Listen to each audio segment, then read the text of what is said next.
사무엘하 6장 1절부터 15절까지 말씀, 구약 성경 471년입니다.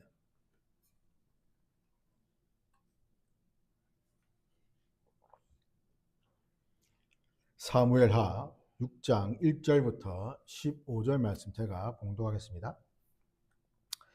다윗이 이스라엘에서 뽑은 무리 3만 명을 다시 모으고 다윗이 일어나 자기와 함께 있는 모든 사람과 더불어 바알레유다로 가서 거기서 하나님의 궤를 메어 오려 하니 그 궤는 그룹들 사이에 좌정하신 만군의 여호와의 이름으로 불리는 것이라. 그들이 하나님의 궤를 새 수레에 싣고 산에 있는 아비나답의 집에서 나오는데 아비나답의 아들 우사와 아효가 그 새 수레를 모니라. 그들의 산에 있는 아비나답의 집에서 하나님의 궤를 싣고 나올 때에 아효는 궤 앞에서 가고 다윗과 이스라엘 온 족속은 잣나무로 만든 여러 가지 악기와 수금과 비파와 소고와 양금과 재금으로 여호와 앞에서 연주하더라.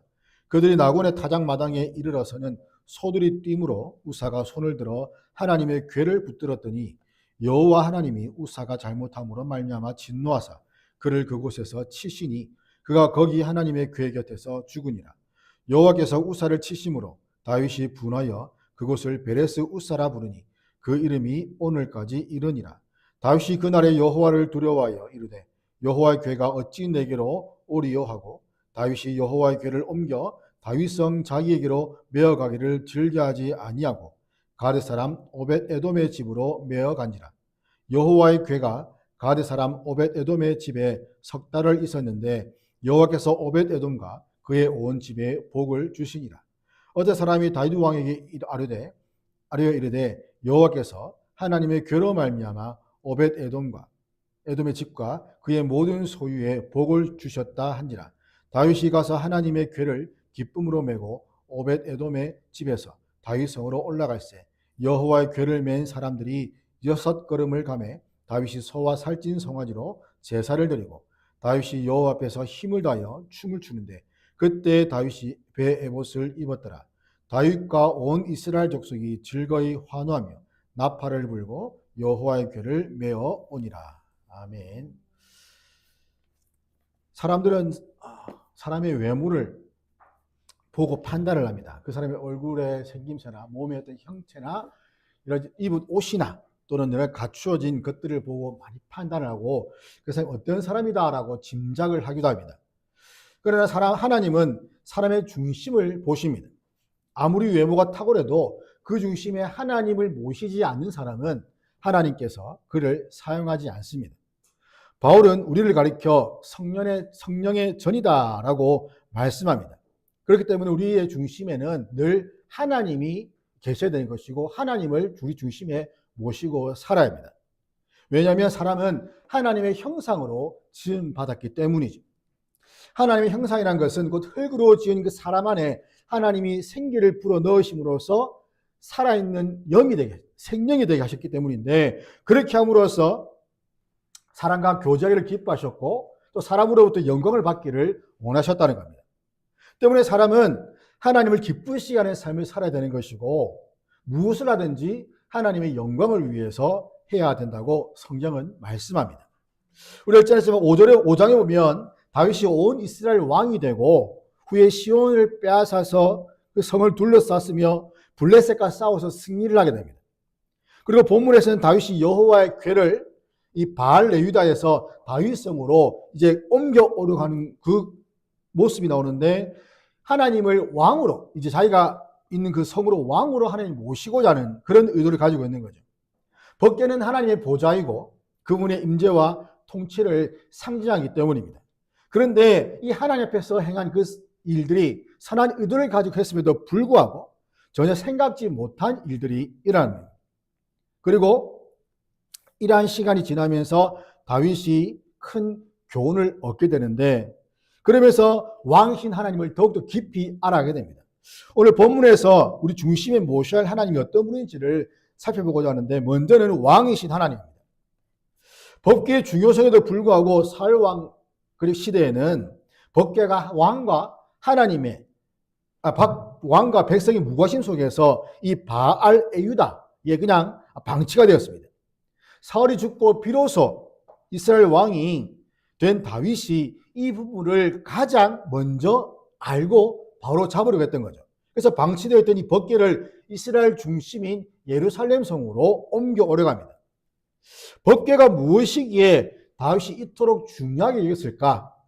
법궤는 하나님의 그 율법이 담겨진 하나의 궤를 말하는 거죠. 그리고 거기에는 아론의 쌍난 지팡이와 그런 만나가 든 항아리가 있는 하나의 궤입니다. 그 궤인데 그 궤 위에다가 이제 덮개가 있는 것이고 그 덮개에다가 이제 피를 뿌려서 대제사장이 피를 뿌려서 대속죄일에 이제 하나님께 올려드린 것인데 그것을 속죄소 또는 시은좌라고 부릅니다. 때문에 이 법궤는 그 자체만으로도 하나님의 임재를 상징을 한다는 거죠. 그리고 속죄의 자리를 의미한다. 또 법궤는 하나님이 이스라엘 왕으로서 하나님의 통치를 상징합니다. 하나님의 임재를 상징한 법궤, 그리고 그 가운데서 죄 사함을 받는 법궤, 그리고 그것이 있음으로써 이스라엘 왕이신 하나님이 지금 우리를 다스린다라는 것을 알 수 있는 것을 말하는 것이죠. 출애굽 이후에 하나님은 이스라엘을 자기 백성으로 삼으셨고 그 백성 가운데 임재하셨습니다. 그 성막으로 말미암아 성막 가운데 임재하셨고 그 성막에 임재하신 하나님은 그곳에서 자기 백성을 만나고 명령하시고 그리고 두 돌판이 상징하는 그 말씀을 통해서 다스리셨던 거죠. 그래서 이런 차원에서 성막은 하나님이 머무시는 장소였고 성소에서도 가장 중요했던 법궤는 하나님 나라 왕이 직접 통치하시는 그런 이동식 보좌와 왕궁과도 같았다는 겁니다. 그런데 사사시대에 영적 타락과 맞물려서 이스라엘 백성들이 성막과 이 법궤에 대한 아주 왜곡된 생각들을 가지기 시작했습니다. 엘리 제사장 시절에 이스라엘 장로들이 블레셋과 전투에 나갔을 때에 그 전투가 불리해지자 그래 우리가 하나님의 궤를 가지고 가서 전쟁을 해보자. 그러면 혹여나 이기지 않을까? 그래서 전장으로 이 법궤를 메고 나아가게 됩니다. 그러니까 하나님과 전혀 관계없이 그냥 이 법궤만 앞서면 된다라는 생각을 했기 때문이죠. 민수기 2장 21장 보면 하나님이 이 죄를 지은 이 이스라엘 백성들에게 불뱀을 보내어서 그 불뱀에 물려서 이스라엘 백성들을 죽게 합니다. 그런 가운데 모세에게 명령을 내려가지고 노스로 뱀을 만들어 매달아 놓으면 장대에 매달아 놓으면 그것을 보는 자마다 산다라고 말씀하셨는데 그리고 시간이 지나면서 이스라엘 백성들이 이 놋뱀 자체를 숭배하기 시작했던 거죠. 하나님이 사용하셨던 도구가 이스라엘 백성들이 섬기는 그런 우상이 되어버린 겁니다. 이에 히스기야가 종교개혁을 하면서 열왕기하 18장 4절 보면 모세가 만들었던 놋뱀을 부쉈다라고 말씀합니다. 왜냐하면 사람들이 그것에게 분향했기 때문이다라고 기록합니다. 이렇게 하나님의 뜻과 관계없는 어떤 미신적인 관념을 가지고 이러한 것들을 섬기고 거기에다가 제사를 지냈던 것이죠.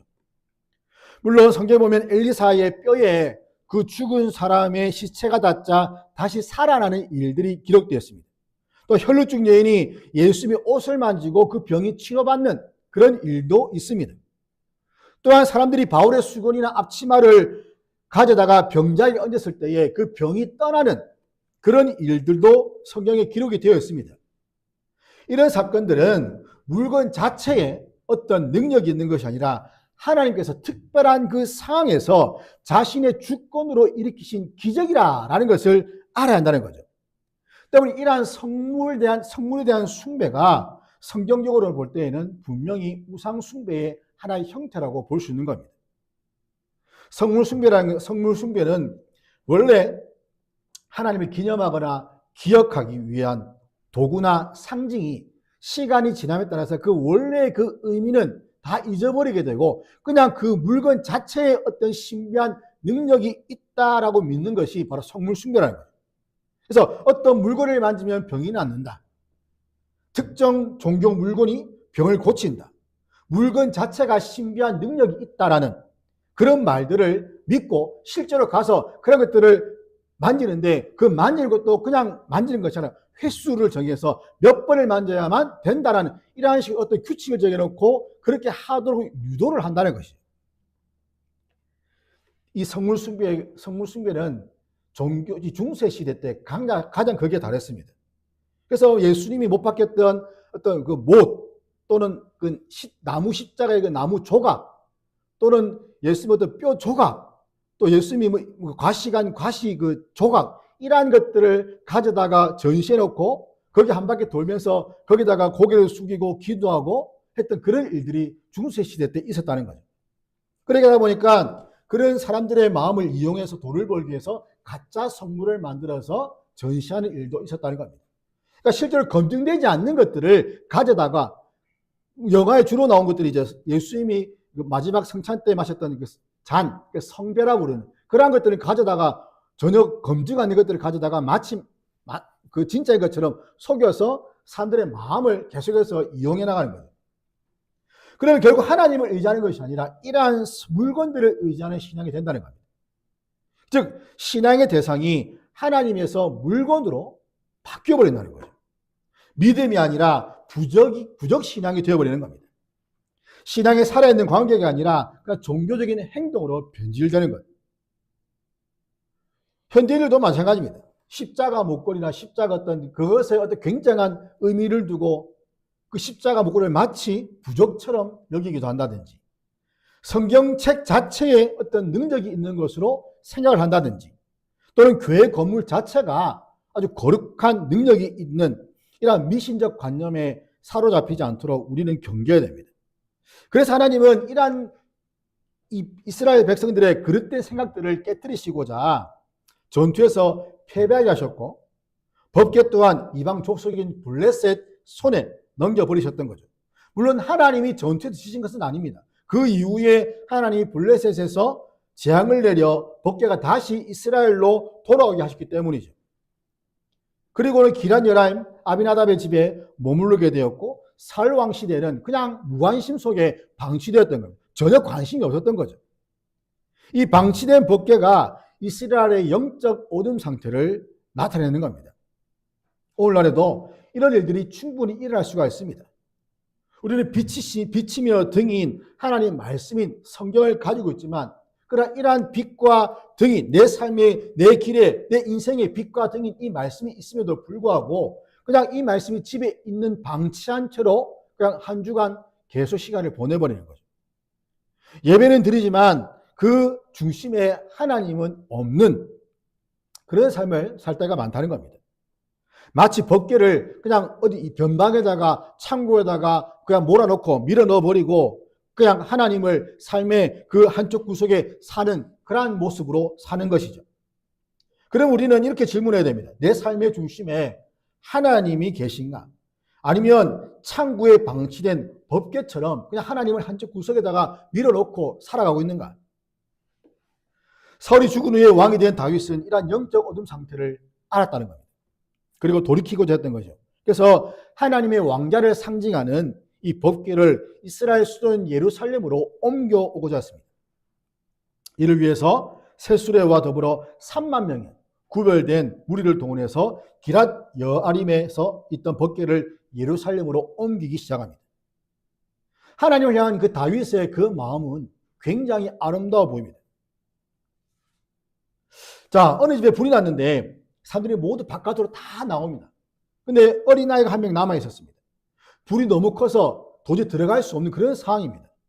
그때 아이의 아버지가 불 속으로 뛰어 들어가게 됩니다.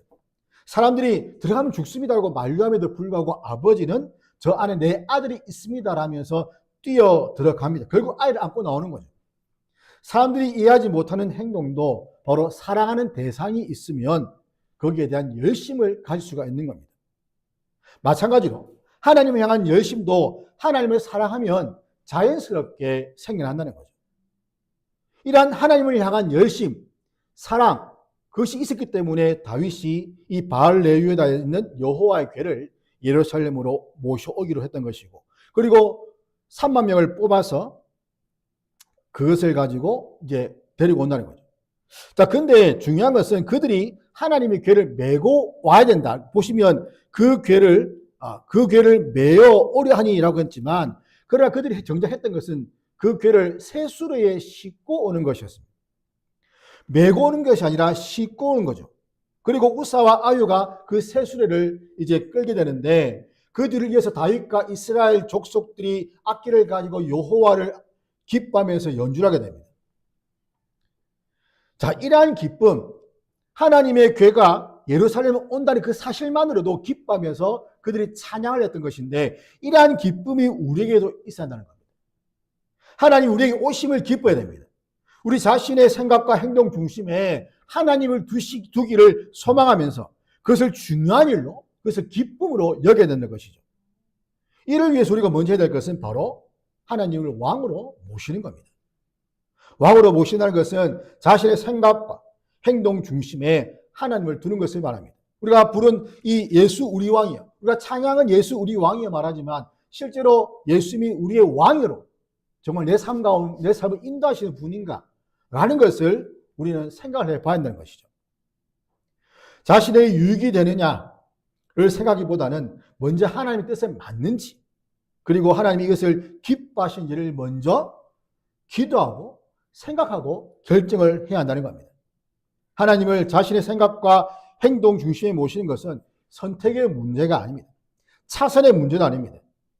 하나님의 다스림을 받는 성도들은 그 중심에 하나님을 모시는 일을 최우선으로, 가장 중요한 일로 여겨야 한다는 거죠. 그래서 억지로 또는 마지못해 그렇게 하는 것이 아니라 정말 이 일을 기쁨으로 하는 것이 중요합니다. 왜냐하면 우리의 인생의 동기와 목적이 하나님 중심이 되어야 하기 때문입니다. 우리가 먹고 마시는 이유가 무엇인가? 왜 수고하며 살아가는가? 이 땅 가운데 왜 우리가 생명을 가지고 살아가야 되는가? 열심을 다해야 되는가? 목적과 이유가 다른 것이 아니고 바로 하나님이라는 것이죠. 우리는 하나님의 영광을 위해서 살아가야 됩니다. 그래서 사람의 제일 되는 목적이 무엇이냐? 바로 하나님을 영원하게 하는 것이고 그분을 영원토록 기뻐하는 것이다.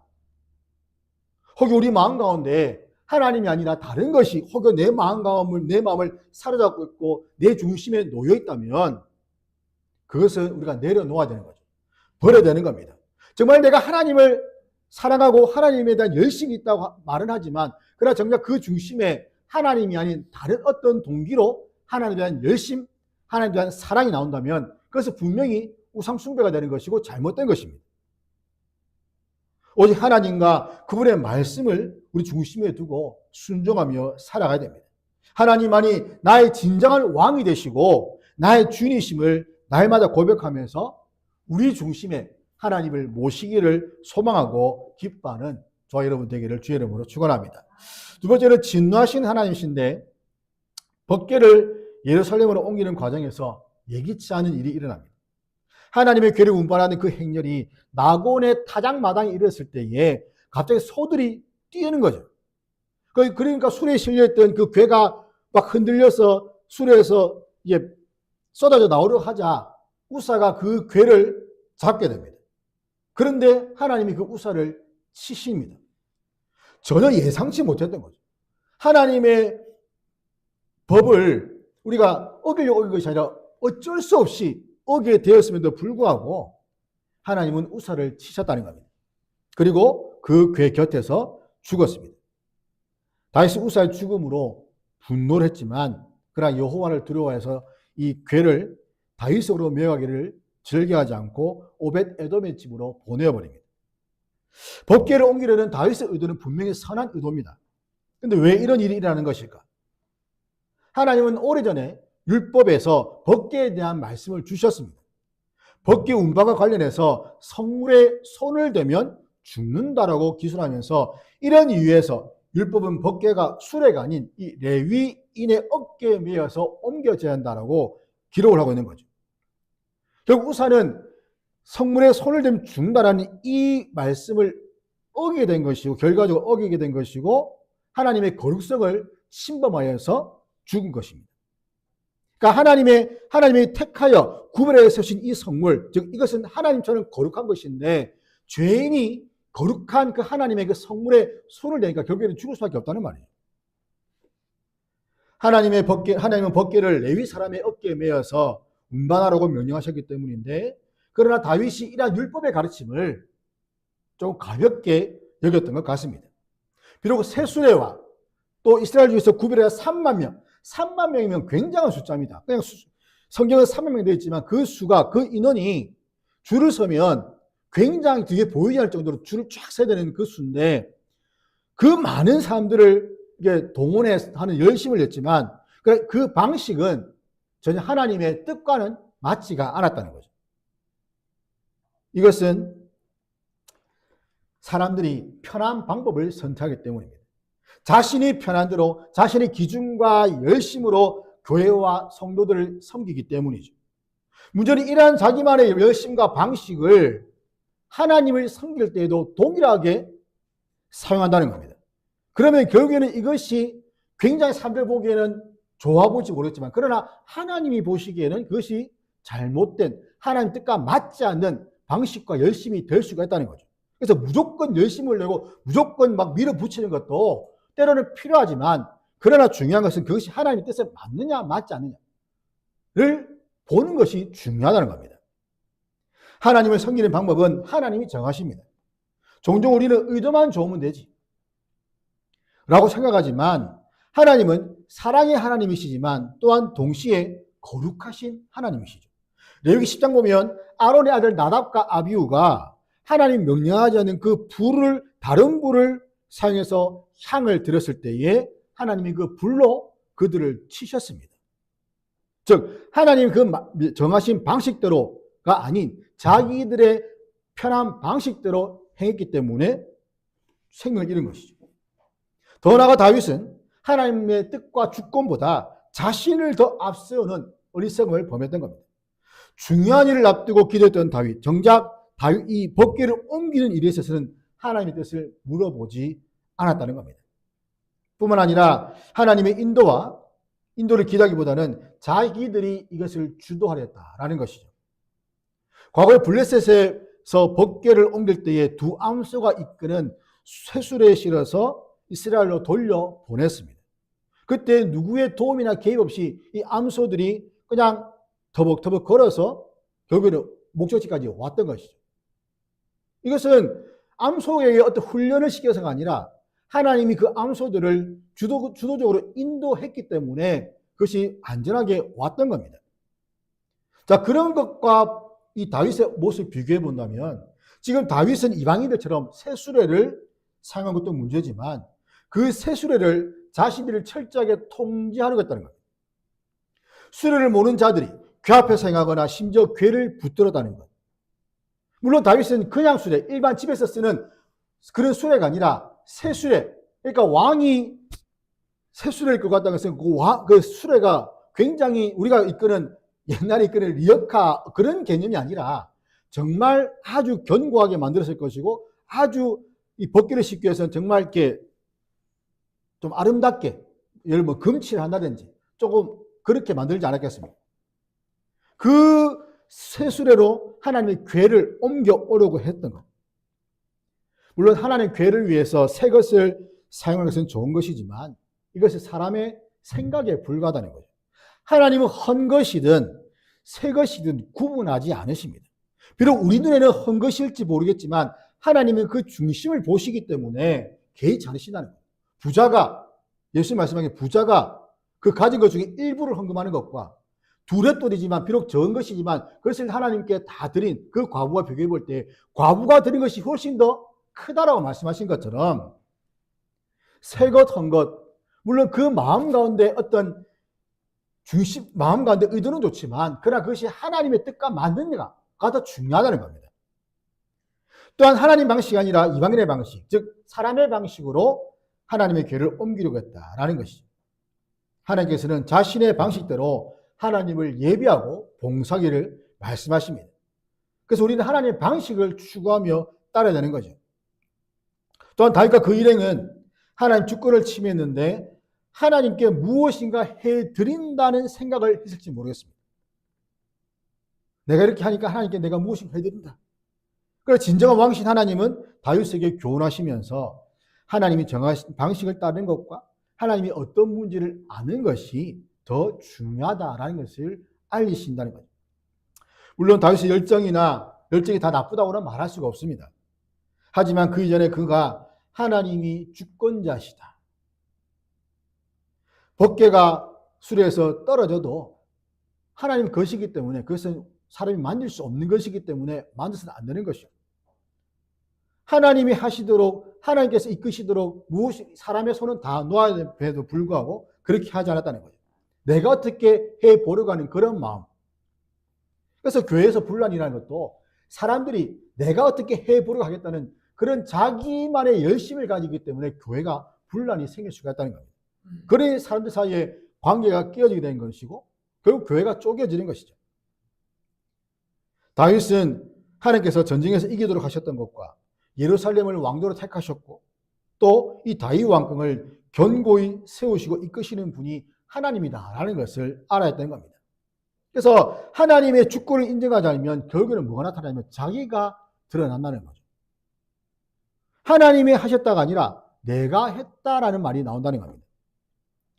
주님의 일을 함에 있어서 이 사실을 우리는 잊지 않아야 됩니다. 하나님은 인생에 의존하는 분이 아니십니다. 우리가 경외함으로 섬기고 순종해야 할 왕이며 주권자라는 거죠. 우리는 두려운 하나님과 결코 함께할 수 없었던 죄인임을 알고 그분의 은혜를 구하면서 그분의 뜻대로 행해야 됩니다. 그러면서 하나님의 법을 어긴 이 우사를 치시는 여호와를 보면서 다윗은 여호와의 괴가 어찌 내게로 오겠느냐라면서 두려워합니다. 죄로 인해서 우리는 하나님의 진노와 형벌의 대상이었지만 그리고 그 하나님과 결코 함께할 수 없는 불의하고 더러운 죄인이었음을 알아야 됩니다. 그러나 하나님이 은혜로 베푸시고 죄인 우리를 하나님의 백성과 자녀로 살 수 있도록 해주셨기 때문에 우리는 갚을 수 없는 이 하나님의 큰 은혜를 날마다 생각하면서 그 은혜 가운데 거하기를 사모해야 한다는 거죠. 옛날 과거의 그 더러웠던 그 모습, 지난주에 말씀드린 것처럼 옛사람의 그 습관을 쫓아가는 그런 삶이 아니라 이제 새 사람의 신분으로서 새 옷을 입고 살아가는, 더 이상 그 과거에 있었던 그 삶으로는 돌아가고 싶지 않은 그런 마음들을 가지고 지금 내가 있는 그곳에서 하나님의 은혜를 베풀으시는 그 자리에서 있기를 머물기를 사모하는 그런 마음들이 우리 마음 가운데 계속해서 일어나야 한다는 겁니다. 그리고 하나님의 도움과 인도를 여전히 구하면서 살아야 한다는 거죠. 우리 자신의 뜻과 마음대로 살아가는 것이 아니라 하나님의 뜻대로 사는 것이 바로 하나님의 백성의 삶이라는 겁니다. 교회는 세상 사람들에 비해서 착한 사람들이 모인 곳이다라는 생각들을 많이 합니다. 그러나 착한 사람이 모인 곳이 교회가 아니죠. 아픈 사람은 병원 가지, 아프지 않은 사람은 병원 가지 않습니다. 아픈 사람이 병원을 갑니다. 더 세상에서 죄인임을 아는 사람이 교회에 오는 거죠. 우리 모두가 다 스스로 죄인임을 아는 자들입니다. 때문에 우리 세상 사람들보다 더 낫다라는 착각을 하면 안 된다는 겁니다.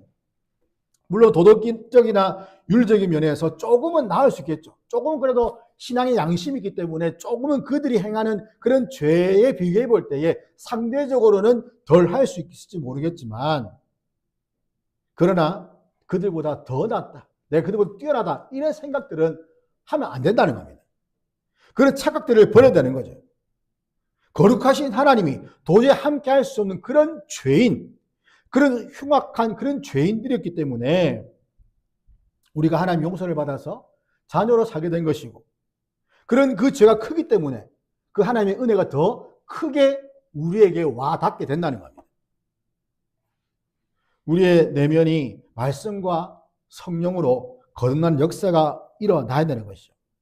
그럴 때 소극적인 자세가 아니라 정말 적극적으로 하나님 말씀을 지켜 행할 수 있는 것이고 또 하나님의 백성으로서 또 하나님의 교회로서 이 땅 가운데 사는 것이 하나님의 은혜다라는 것을 우리 입으로 고백할 수가 있는 겁니다. 우리는 하나님 주시는 은혜 속에서 존재하며 살아가는 자들입니다. 함께할 수 없는, 하나님과 함께할 수 없었던 그런 죄인이었음을 기억하면서 신실하신 하나님의 그 은혜를 구하고 하나님의 진노가 아닌 하나님의 그 사랑을 풍성하게 받는 저와 여러분 되기를 주의 이름으로 축원합니다. 세 번째는 함께하신 하나님이신데 이러한 갑작스러운 사건으로 해서 발생한 우사의 죽음으로 법궤 운반이 중단이 되고 오벳에돔의 집에서 석 달 동안 머물게 됩니다. 여호와의 궤가 오벳에돔에 석 달 동안 있으면서 그 집에 하나님이 큰 복을 주셨다는 그 소식을 다윗이 듣게 되고 기쁜 마음으로 이제 법궤를 다시 옮기는 일을 시작합니다. 이 법궤를 예루살렘으로 옮기려는 다윗의 열정은 식지 않습니다. 여전히 뜨겁습니다. 열정을 가지고 있습니다. 그래서 만약에 이 별일 없이 새술에 실었던 법궤가 예루살렘으로 왔다면 다윗은 아마 잘못된 확신에 사로잡혔을지 모릅니다. 자신이 예루살렘을 하나님의 왕도로 선택을 했고 자신이 법궤를 옮겨서 하나님께 큰 일을 해드렸다라는 그런 생각, 그리고 내가 율법에 대해서 알지 못했다라는 그것도 인지를 하지 못했다는 거죠. 그러나 하나님께서는 우사를 치셔서 다윗을 깨우치시고 어떤 마음과 자세로 어떤 방식으로 하나님을 섬겨할지를 보여주셨다는 겁니다. 그래서 이번에 달랐다는 겁니다. 지난번에 그 실수를 교훈 삼아서 하나님의 뜻에 부응하기 위해서 철저하게 노력했고 규례대로 그 레위인의 어깨에 법궤를 매개해서 옮겼다는 거죠. 그리고 6걸음마다 하나님께 제사를 드리는 등 신중에 신중을 가했습니다.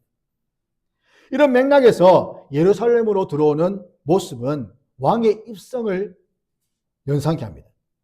하나님 스스로 택하신 왕도 예루살렘에 임하셨을 때에 다윗과 온 백성이 즐거이 환호하고 나팔을 불며 왕의 오심을 환영했던 거죠.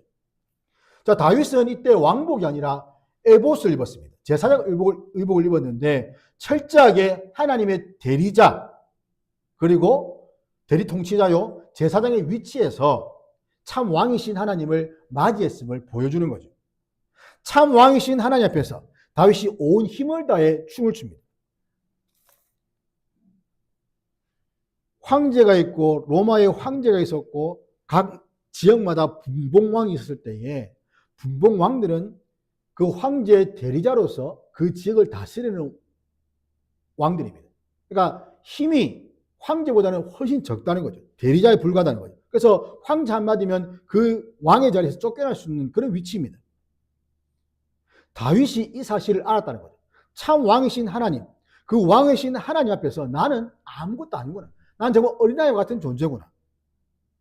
때문에 참 왕이신 하나님이 오시는 것을 보고 다윗이 온 힘을 다해 춤을 췄다라는 겁니다.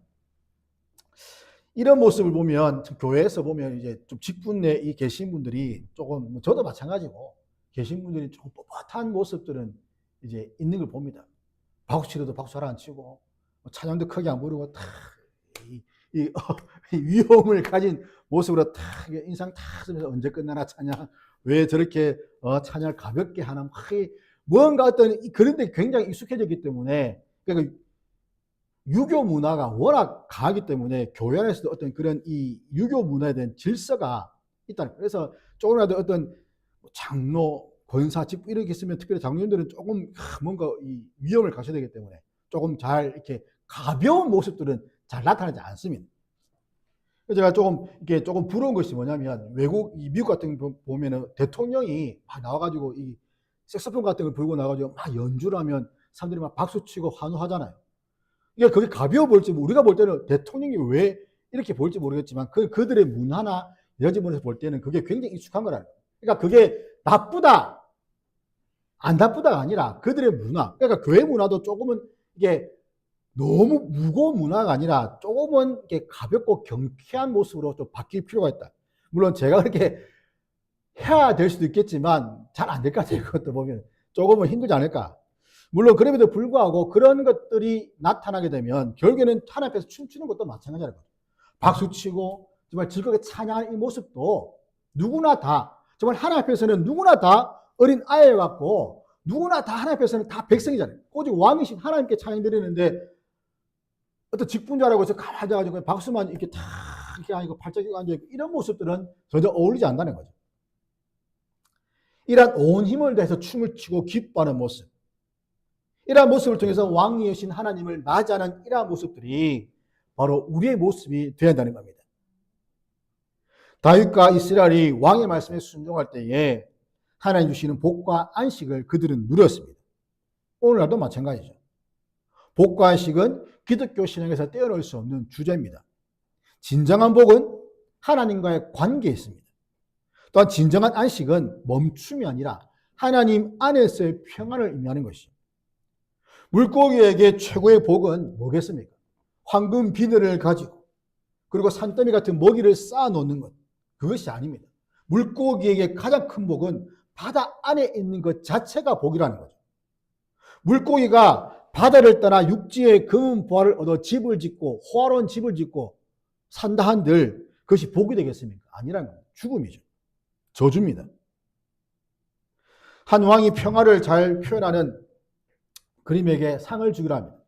많은 화가가 잔잔한 호수나 푸른 촌을 그렸지만 1등을 차지한 그림은 다른 건데 깎아지는 절벽과 거센 폭포가 쏟아지는 그런 그림이었습니다. 근데 자세히 보니까 그 폭포 옆에 젖은 바위 틈에 작은 둥지안에서 어미새 한 마리가 새끼를 품고 평온하게 잠들어 있는 그 그림이 그 안에 있다는 거예요. 그 장면이. 그래서 진정한 안식은 환경의 변화가 아니라 어떤 풍랑 속에서도 우리를 지키시는 그런 분을 신뢰할 때 찾아오는 영혼의 고요함이라는 겁니다. 이러한 영혼의 고요함은 성령님을 통해서 우리에게 주어집니다. 우리와 함께 하시는 참 왕, 하나님을 기뻐하면서 그분의 통치에 복종하는 삶을 살 때에 우리의 마음 가운데 참된 평안이 주어진다는 것이죠. 참된 안식이 주어진다는 겁니다. 법궤가 예루살렘으로 옮겨짐으로써 하나님이 통치하시는 나라로서 이스라엘이 더욱더 강하게 세워지게 됩니다. 다윗이 소와 살찐 송아지로 제사를 드리고 여호와 앞에서 기쁨의 춤을 추면서 온 이스라엘 족속이 민족이 백성들이 즐거이 환호를 합니다. 이러한 모습이 오늘날 우리에게 어떻게 배워야 되는가? 바로 진리이신 예수님을 통해서 하나님과 함께하는 것이 바로 참된 기쁨이 되는 것이고 그로 인한 복이다라는 것을 우리가 깨달아야 되는 것이죠. 오직 예수 그리스도를 통해서 성령 하나님에 의해 하나님이 우리와 함께 하심을 우리는 믿어야 됩니다. 오직 우리는 예수 그리스도의 십자가 사역을 믿고 이 믿음으로 하나님은 우리에게 죄 사함과 의로움을 선물로 주시고 그리고 성령으로 함께 하신다는 겁니다. 오직 예수님의 공로로 인해서 하나님이 그 교회 가운데 임재하신다는 겁니다. 하나님은 교회 가운데 함께 하시며 하나님 나라의 복을 누리게 하십니다. 우리의 기도에 응답하시고 우리의 모든 필요를 공급하시고 장차 들어갈 그 하나님의 나라의 의와 희락과 평강을 이 땅에서 누리게 하신다는 거죠. 우리가 의지하는 예수 그리스도에서 하나님은 우리를 떠나지 않으시고 우리와 함께 하십니다. 주님은 세상 끝날까지 내가 너희와 함께 할 것이라는 그 말씀을 우리에게 주셨고 그 약속대로 성령을 보내주셔서 우리와 함께하고 계시다는 겁니다. 우리는 예수 그리스도를 통해서만 함께 하심을 믿고 복을 누릴 수가 있습니다. 그러므로 예수님의 그 십자가로 죄인인 우리에게 죄 사함의 은혜를 베푸신 그 하나님의 사랑을 우리 삶의 중심에 모시고 살아가는 그런 은혜가 있기를 삼위 하나님의 이름으로 축원합니다.